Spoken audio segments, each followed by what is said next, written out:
Hi, I'm John Munoz, and welcome to the Business Networking Channel hosted by the Hispano Chamber of Commerce. I wanted to take this time to thank you very much for watching our show. We appreciate all the support that we've received.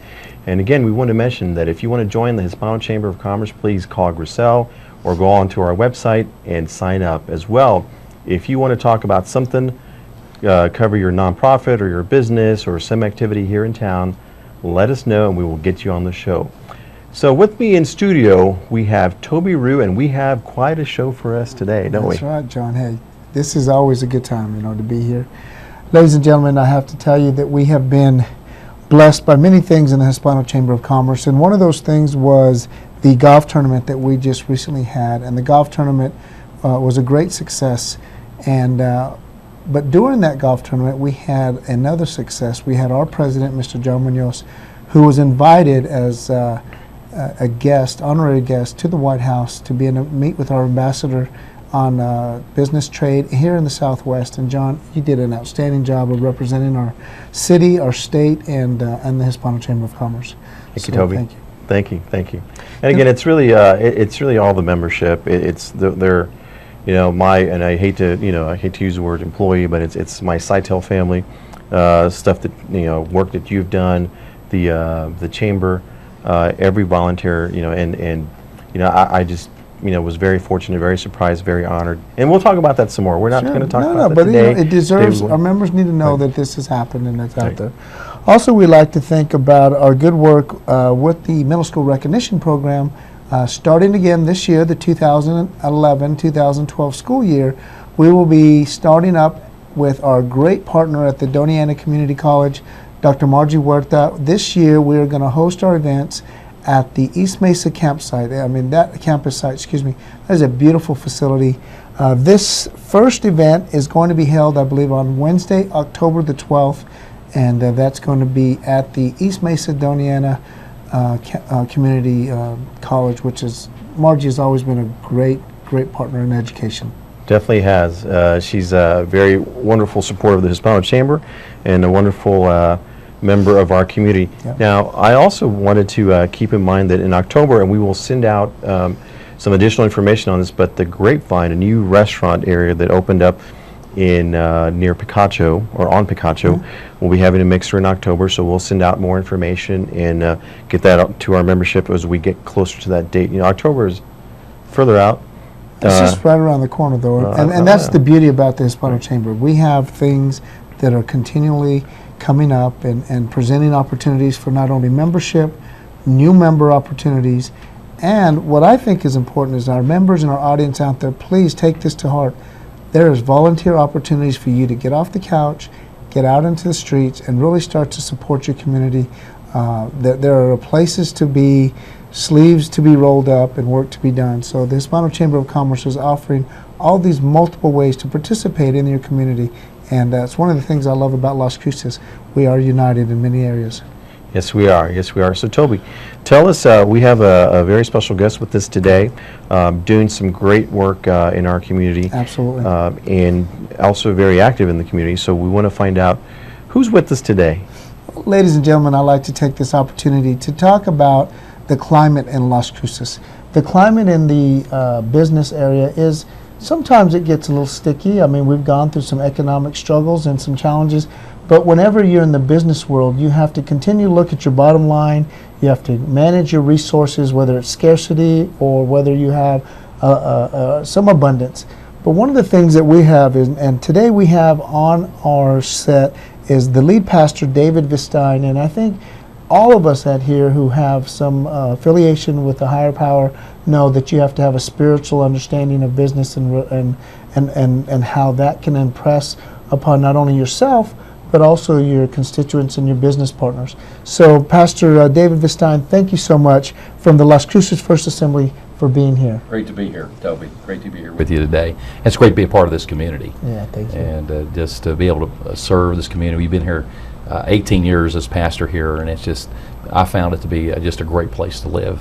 So 18 years, did you start when you were 5, or how did that work out? Sure. No, it's gone quickly, but it's It's been a great journey for us here in the city, and just wonderful people, a part of our congregation, and all across the city we meet so many great folks. Absolutely. Now, you've been here for 18 years, though, but the Las Cruces First Assembly, how long has your church or that church been here in the community? It's been a little bit longer than John, 18 yeah, years. we're a long-established church. We really are just about finishing 84 years Wow. of ministry here in the city. We started in 1927, and we were on Valley Drive, right across from that new Walmart there.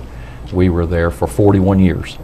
And about 3 years ago, we had the opportunity to purchase 37 acres out on Highway 70 and was able to relocate our congregation out there. And we have some new facilities. I think most of the folks by now know we've moved out, but Yep. but it's a great place, and we're enjoying the new room, the park, and have elbow space and have a wonderful facility to worship God in.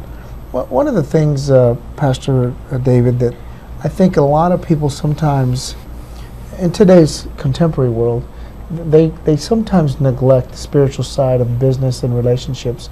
And there are many selections that a person can be, whether they're culture or where they're going in. But one of the things that I really have seen in your particular church and your congregation is that it seems that there are many that are doing a lot of good things. There are only a few of them that are doing some great things. And I think one of those great things that you do in your community outreach, and can you give us kind of a bullet point list, because I know there are very many of these that you do very well and that the community can get a part of. Toby, it's we do a lot of things, and we really teach our folks that it's not enough just to come and observe, but we have to be participators. And God has called us to serve our community and to serve Him. And many things that we do. And one of the things that we're going on right now is our desert kitchen out at the Southern New Mexico State Fair. Oh, yeah. We have the only sit-down restaurant there in the fair area. And for 40 years, we have been serving the people, and it's a fundraiser that we do. For 1 week out of the year, our congregation gets involved and rolls up their sleeves. It takes about 60 people every day to run that restaurant, and the funds that we earn from that, we help other people, and it never goes back into our church. We give it to missionaries and ministries in our state or outside the states into other countries. This year, our project is Rescue the Captive Children in Juarez. We have an orphanage there that we've been helping to build, and a pastor there that really needs our help. And we're hoping this year to see $7,000-8,000 just through that 1 week go to help them. And every penny Yeah. goes a long way. Yeah. Every penny goes a long way. So we get our people involved in that, and it's just it's a wonderful opportunity to think about others, not just yourself. Get outside of yourself and give it back to the community. And not only that, we serve the fair. Sure. Right. We serve the people And I've there. been They there, come in, sit down, and they can get take a load off, and those Right. people that work there, and they can sit down with their family and have a great meal. And so That's right. So it's at the fair. So anyone who goes to the Next week? fair this next week, make Well, sure you starts. visit by. It starts Wednesday. Oh, it starts this okay. Wednesday. This Wednesday, the Okay. fair opens. Okay. And it runs through Sunday. And so we're going to be out there. Our folks will be there. And I hope they'll stop by. And because understanding that everything we do make off of that is going to help somebody else. So it's going to help. So it's going to help the orphanage, and also, so if for some reason, say they're older like I am, and it's past my bedtime.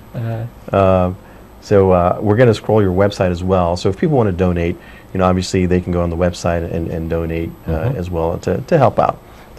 And John, here's the thing.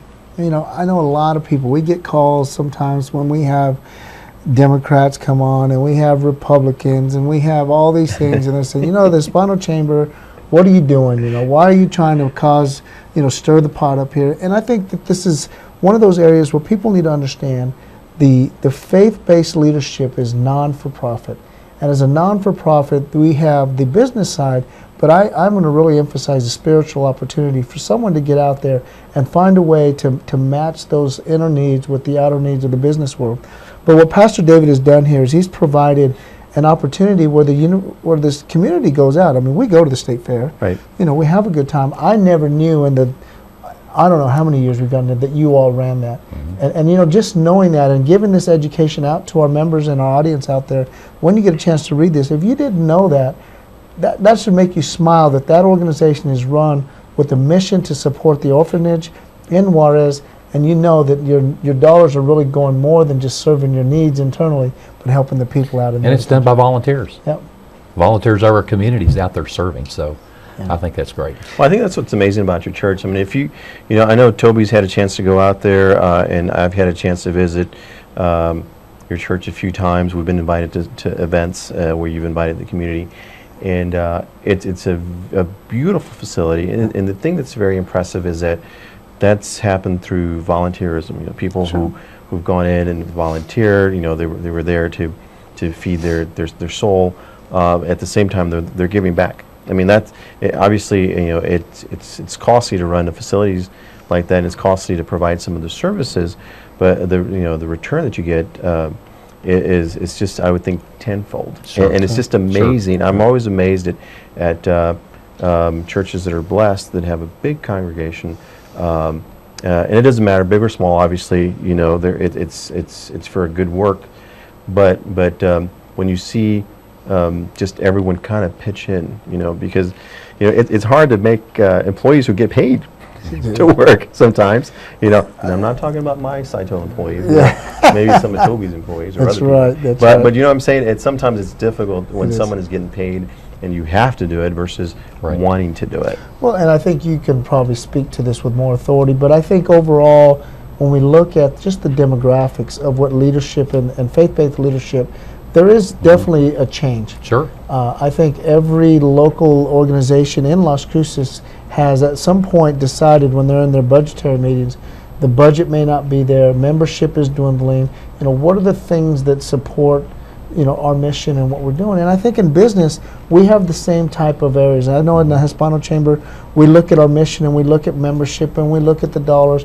But one of the things that, from what the points that you and I have spoken about before the camera started, is you have a process, a program, some systematic system where people are not connecting on just the dollars and cents, but as John said, what they're being able to provide and receive. And I think from a faith-based organization, that's kind of the key ingredients that you have to have. Well, of course, Christianity to myself, and to I think as you look at Scripture, Jesus said, if you're going to be greatest of all, you're going to be the servant of all. So we're called to serve. And so, you know, as people find a relationship with God and love God, He tells us that we are to love others. Absolutely. And that's how we do that, through serving and giving back. And, you know, I was thinking what you said a minute ago, as volunteers, is a little different than a regular business, because we do have paid employees, but boy, our church runs off of volunteers. Right. And you've got to have a number of volunteers to do what we do. And we have some of the greatest folks in the world there. And there's a little phrase I've used many times, and I don't know where I heard the quote, but it says, you know, that if everybody will do a little, a lot can be accomplished. Absolutely. And that's a key. That's Is it. everybody do their part, Right. a lot can be accomplished. And it's amazing what people can do and an organization can do. Right. When everyone pitches in and does their part, then good things begin to happen. Absolutely. Well, we want to hear about those good things that y'all are doing. So there's several services and programs that you do with your church and organization. So we're going to go ahead and take a break right now. We're going to ask our audience to stay right there. We will see you in a few seconds.